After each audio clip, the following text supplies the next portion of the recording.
सबसे पहले बात करते हैं जनाब शहबाज गिल साहब के दावे के हवाले से और कोशिश करेंगे कि उनसे बात भी करें। मियां नवाज शरीफ साहब के प्लेटलेट्स जाल साजी से कम किए गए। मावन खुसूसी शहबाज गिल का ये तहलका खेज दावा सामने आया है और इसमें नवाज शरीफ के खून के सैंपल्स में उनके दावे के मुताबिक EDTA एक केमिकल इस्तेमाल किया गया और ये केमिकल खून में रेड ब्लड सेल सुकेट देता है। साथ में उनका ये भी कहना है कि प्लेटलेट्स की तादाद 8 से 10,000 हो जाती है। किसी लैब के साथ मिलकर ये कार्रवाई की गई है।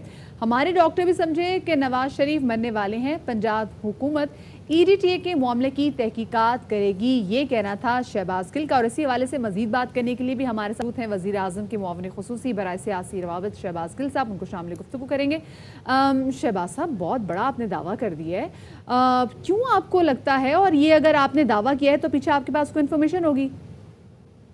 जी बहुत शुक्रिया। मेरी एक हार्ट सर्जन हैं, बहुत सीनियर पाकिस्तानी डॉक्टर हैं जो अमेरिका में प्रैक्टिस करते हैं, उनके साथ बात हुई और बिल्कुल इसी तरीके से उनके एक पेशेंट के प्लेटलेट्स जो हैं वो 2.5 लाख से 8,000 के ऊपर आए विद इन फ्यू आवर्स।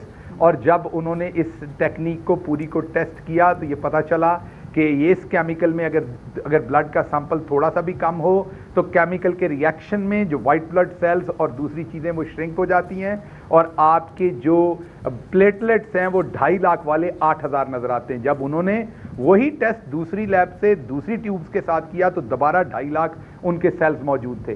तो ये तो हतमी तौर पे प्रूव हो चुका पहले का ही कि नवाज शरीफ साहब गलत बयानी करके यहाँ से गए, क्योंकि वो वहाँ पर हमें सेहतमंद नजर आ रहे हैं। इतने कम प्लेटलेट्स वाले बंदे को इतनी सेहतयाबी के साथ वहाँ घूमते फिरते वरना मुमकिन नहीं, अल्लाह उन्हें सेहत दे, लेकिन वो गलत बयानी करके यहाँ से गए। ये तो प्रूवन था। अब ये पता नहीं चल रहा था कि ये सारा कुछ किया कैसे, क्योंकि उसमें बहुत सारे ऐसे डॉक्टर्स थे जिन्होंने ईमानदारी से अपनी एक ऑब्जर्वेशन दी, रिपोर्ट्स देख के उन्होंने पूरी ईमानदारी से अपना पॉइंट ऑफ व्यू दिया, लेकिन क्योंकि रिपोर्ट्स को इस तरीके से इन्होंने मैनेज किया कि ये तमाम चीज़ों में ये गलत बयानी करके यहाँ से फरार होने हुए।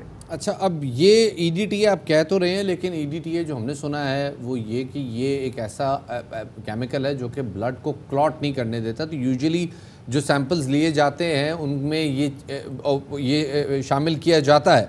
अब ये जो आपके पास इंफॉर्मेशन है कि ये जाल साजी हुई है बाकायदा तौर पे, तो ये कैसे ट्रेस होगा कि ये जाल साजी हुई है और इनके खिलाफ कैसे कार्रवाई होगी? देखिए, मैं हुकूमत पंजाब की, क्योंकि ये जुरिडिक्शन में आता है, मैं उनसे अपील करता हूं कि इसकी इन्वेस्टिगेशन करवाई जाए और इस तमाम चीज़ को फाइंड आउट किया जाए। अब तो इनको एक पॉसिबल सोल्यूशन भी बता दिया है कि ये किस तरीके से चकमा दिया जा सकता है। इसमें मैंने आपको एक एक्सपर्ट का ओपिनियन भी बता दिया, इसमें जो पॉसिबिलिटी है वो भी बता दी, जिस तरीके से ये प्लेटलेट्स को कम किया गया जितनी जल्दी के साथ, वो आपके सामने है सब कुछ। तो अब पंजाब गवर्नमेंट को चाहिए कि इस पर इन्वेस्टिगेट करें और सबसे पहले इन्वेस्टिगेशन होनी चाहिए जिन्होंने सैंपल लिया नवाज शरीफ साहब का और जिन्होंने वो सैंपल टेस्ट किया और जिन्होंने रिपोर्ट बनाई। असल प्रॉब्लम वहां, ये बार बार मुस्लिम लीग नून इस बात को घुमाती फिराती है कि बोर्ड बनाया गया, बोर्ड पे डॉक्टर्स थे, डॉक्टर यास्मीन राशिद साहिबा थी, दूसरे तमाम लोग।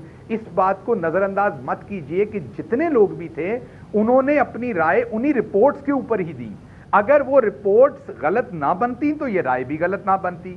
और फिर दूसरी बात कही जाती कि जी आपकी हुकूमत थी, आपके सामने, तो ये ऐसी तावील है कि जैसे एक मुजरिम अदालत को धोखा देकर सजा से बचने में कामयाब हो जाए, जो जालसाजी से, फैब्रिकेशन के साथ या किसी भी तरीके से फैक्ट्स को डिस्टॉर्ट करके अदालत से बचने में कामयाब हो जाए, नई एविडेंस सामने आए या नई इन्वेस्टिगेशन में दोबारा सामने आए, तो क्या कसूर अदालत का निकाला जाएगा कि किस तरीके से अदालत को बेवकूफ बना दिया गया था, या उस मुजरिम को दोबारा पकड़कर सजा दी जाएगी? हमेशा मुजरिम को दोबारा पकड़कर सजा दे दी जाएगी, क्योंकि अदालत ने जो भी फैसला करना है वो गुड फेथ में करना है। इसी तरीके से इस सिचुएशन में अदालत एक किस्म की, वो डॉक्टर्स थे जिन्होंने अपना ओपिनियन देना था, उन्होंने गुड फेथ में दिया और अगर उनके सामने जो एविडेंस है वही जो है वो फैब्रिकेट कर दी गई या डिस्टॉर्ट करके पेश की गई, तो उन डॉक्टर्स का कसूर नहीं है, उन बोर्ड का कसूर नहीं है। असल मुद्दा है कि वो रिपोर्ट किसने बनाई और किसने मैनेज की। असल मुद्दा है कि रिपोर्ट किसने। अच्छा शहबाज गिल साहब, ये आपने बोला कि फैक्ट्स को डिस्टॉर्ट किया गया है और आपने इतना बड़ा दावा किया है, तो आपको लगता है कि इतने बड़े दावे, क्योंकि आपने बोला ना कि ये तो प्रूफ भी हो गया है, तो आप अदालत लेके जाएंगे इस हवाले से? और अगर ये बात प्रूफ हो भी जाती कि जालसाजी के जरिए वो मुल्क से बाहर गए, तो फिर आप ये बताएगा कि फिर वफाकी हुकूमत उनको वापस लाने के लिए क्या करेगी? जी, जो मुतलका इदारे हैं उनको फौरी तौर पर इस पर भी इकदाम लेने चाहिए और इस सारे मसले की इन्वेस्टिगेशन करनी चाहिए और इस पे कुछ तरतीब करनी चाहिए और बिल्कुल फाइंड आउट करना चाहिए और आवाम के साथ शेयर करना चाहिए कि इसमें क्या हुआ। ये मेरी पुरजोर अपील है पंजाब हुकूमत से कि इस पर फौरी आ जाना चाहिए। बहुत बहुत शुक्रिया जी। शहबाज गिल साहब हमारे साथ मौजूद थे। लेकिन मदिया, सवाल ये पैदा होता है कि सिर्फ एक लैब में टेस्ट नहीं हुए हैं मियां नवाज शरीफ साहब के, उनके टेस्ट मल्टीपल लैब्स में हुए हैं, खुद सर्विसेज अस्पताल की लैब में हुए हैं। और ये क्या मामला है? गिल साहब इतना बड़ा दावा कैसे कर रहे हैं? एग्जैक्टली ये बड़ा दावा करें तो मेरे ख्याल से अब गिल साहब को बाकायदा पूरी जिम्मेदारी के साथ अब ये मामला जो है वो देखना चाहिए और ख़ुद वज़ीर आज़म इमरान खान से भी इनफैक्ट ये अपील करनी चाहिए, दरख्वास्त करनी चाहिए कि मामले की जो कितने रूट्स तक जाएँ कि एग्जैक्टली हुआ कैसे, और क्योंकि इतना बड़ा दावा कि तब उसको प्रूफ भी करें। कुछ अर्से पहले जब फवाद चौधरी साहब ने बात की थी इसी किस्म की, तो ताहिर शमसी साहब ने एक बयान दिया था, डॉक्टर ताहिर शमसी साहब ने, जो कि बड़े मारूफ हेमेटोलॉजिस्ट हैं। उन्होंने कहा था जिसको रिपोर्ट्स पे एतराज़ है वो मेरे से सुप्रीम कोर्ट में मिले। मेरे ख्याल में इस मामले को प्रॉपर्ली इन्वेस्टिगेट करना चाहिए कि क्या मामला है और क्या ये पॉसिबिलिटी भी है, ऐसा मुमकिन है या नहीं।